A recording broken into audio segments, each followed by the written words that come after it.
సాయి 40 మంది వాళ్ళు కూడా పికప్ చేశారు లేదో అడుగు ఒకసారి. మా కార్తిక్ బయటకు వెళ్ళి 40 మెంబర్స్ వాళ్ళు పికప్ చేయమనవా. ఒకసారి ఫ్రిడ్జ్ మొత్తం చెక్ చేయండి, ఏమేమి ఉన్నాయో ఏమేమి లేవో.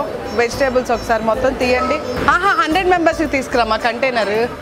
అవి కూడా తీసుకొచ్చి ఒకేసారి చేస్తారా? ఇటు ఇచ్చే ఉలోచారు అక్కడి. ఈరోజు 3 క్యాటరింగ్స్ మార్నింగ్, అన్ని పెద్ద క్యాటరింగ్స్ అండి. ఒక 2 మాత్రం 40 మెంబర్స్కి ఒకటి, 20 మెంబర్స్కి ఒకటి ఉంది. ఇంకొకటేమో individual corporate lunch box packing. So అన్నిటికీ ప్రిపరేషన్ అవుతుంది ఇప్పుడు.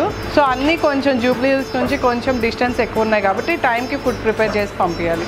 ప్రవీణ్ గారు ఈరోజు ఉసిరికాయ పచ్చడి, చిక్కుడుకాయ పచ్చడి 2 పెట్టాలి. గణేష్ 40 మెంబర్స్ పిక్ చేయరా, గుత్తొంకాయ కాజు కర్రీ. వీళ్ళకి 150 వాటర్ బాటిల్స్ పంపించాలి 100 మెంబర్స్ దానికి.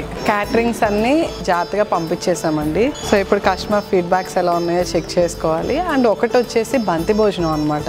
ఇది సిటీ అవుట్స్కట్స్ లో ఉంది, ఫామ్ హౌస్ లో. అండ్ ఇప్పుడు కార్తీక మాసం స్పెషల్ థాలీ బుకింగ్స్ ఉన్నాయి. వాటి కోసమని ప్రిపరేషన్ థాలీ కౌంటర్ సెట్ చేసుకోవాలి, ఆ బనానా లీఫ్ సెట్ చేయాలి. సో చూడాలి ఎలా జరిగిద్ది ఈరోజు.